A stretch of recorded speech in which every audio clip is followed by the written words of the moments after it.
All right, MileSplit, we're here at Doc Mennonite Academy with Austin Kratz, who just made a big decision, choosing to become an Arizona State Sun Devil, sorry. So Austin, kind of take us through your decision and ultimately why you chose Arizona State. So I had 3 official visits left going at the end of the winter season, and it was a really hard choice because I had a lot of good schools I was talking to.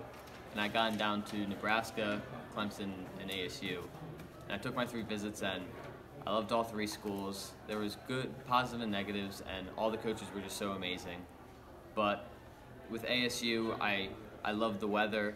Coach Smalls and Coach West, the 2 coaches there for sprints, are just amazing guys, wonderful guys, great people, and the campus felt like home. It was really hard, but I knew once I decided there that it was the right choice. And talking to both my parents were in agreement with me, and they both thought it was a great choice for me, and I'm so happy. Mm-hmm. Now, what were coming into the process, what were some of the main factors that you wanted to consider when choosing a school? One big thing for me that I've always said from the beginning is I want a family feel. I want to go to a team where I feel like the coaches and the athletes are not just there to run and be fast, but also be there for you, and like to have a family feel and like really like get to connect with everyone. So going in, I talking to coaches, I wanted to see what they were, if it was like that, and I also wanted it competitive. I wanted to be able to go there and not just be another number and just do whatever. I wanted to go and no, you got to make it to this next time. Like, great, you PR'd, keep going. Like, we're not stopping until you're the best, and that's kind of what I was looking for. Right, and how do you feel like you fit in with the sprint squad there? I think I fit in really well. When I went there, I had a senior that was my host. His name was Mason. He was an amazing guy, and I think he really represented what ASU was like, and that was just friendly, nice people that wanted you to do great. Mm-hmm. And I'm sure the weather is nice for a sprinter, you know, especially with this bad winter we've been having in Pennsylvania. So knowing that you're going to be getting a lot of triple-digit degree days, you know, how did the weather factor into your decision?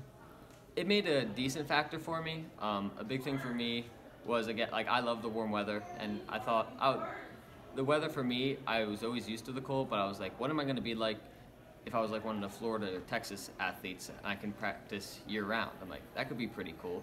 Mm-hmm. So, like, it was a little bit of a factor, but it wasn't too big of a factor. But I'm happy I have it. I'm happy I can go in the winter and it's going to be 60 degrees and I can still wear a T-shirt. Exactly.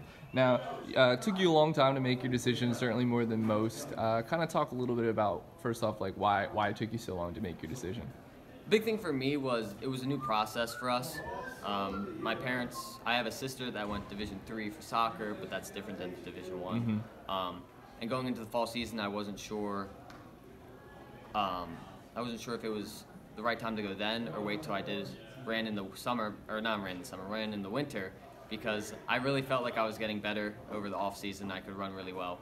So I tried in the fall, checked to see if I could find a school that felt right, and I liked the schools the 2 schools I visited, but I thought I'd wait. So going into the winter season, I started to PR every meet and just started to run really well, and I started having a lot of schools contact me.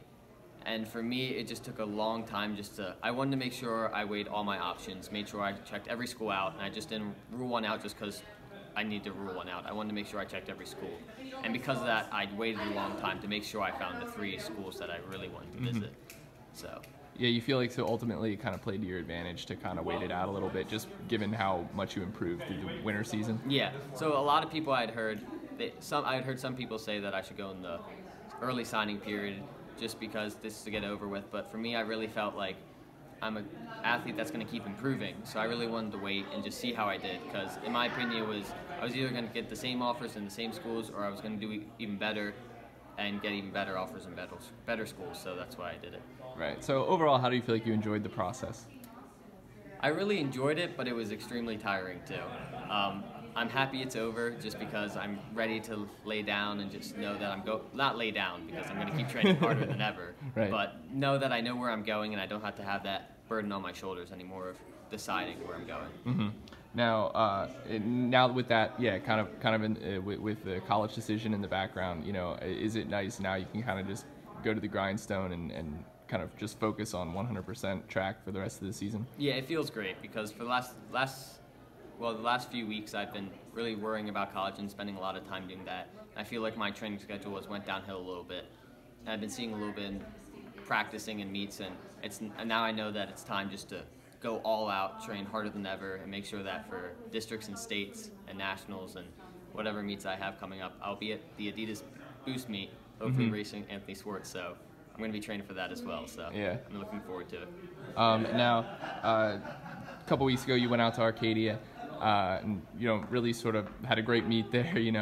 Posting great times in the 100 and the 200. So how important was that for you to kind of really start off your outdoor season on the right foot? It was really important to me because I felt no one had ever told me this, but for me it was like, great, I did indoor, but most of the best athletes in the country who are in Texas and Florida haven't ran indoor. So I now need to come out and I need to show that it's not just an indoor thing, it's an outdoor thing too. So for me, going out there, I felt like I had to prove myself even more to show them that it's not just this winter, I can do it in the spring, and I can just keep going in the outdoor season. And I'm sure that really helped your confidence, knowing that you still had quite a few months left of hard training and competition to kind of prove to them that you can go even faster, I'm sure, right? Yeah, it was a big boost. Yeah. So, obviously you got a big schedule ahead of you as far as Pennsylvania meets and then a couple national meets after that, I'm sure. So what do you feel like you're capable of running after, going 10.3 and 20.7? For me, I might just be, I don't know, I'd probably say around a 10.1. I'm always a person to really go for something special, maybe even lower. And in the 200, I'd say 20.2 or lower, but I don't know, I think I can do it. All right, well, Austin Kratz, going to be an Arizona State Sun Devil. Congratulations on the decision, and we'll see you out there on the track soon, I'm sure. Thank you.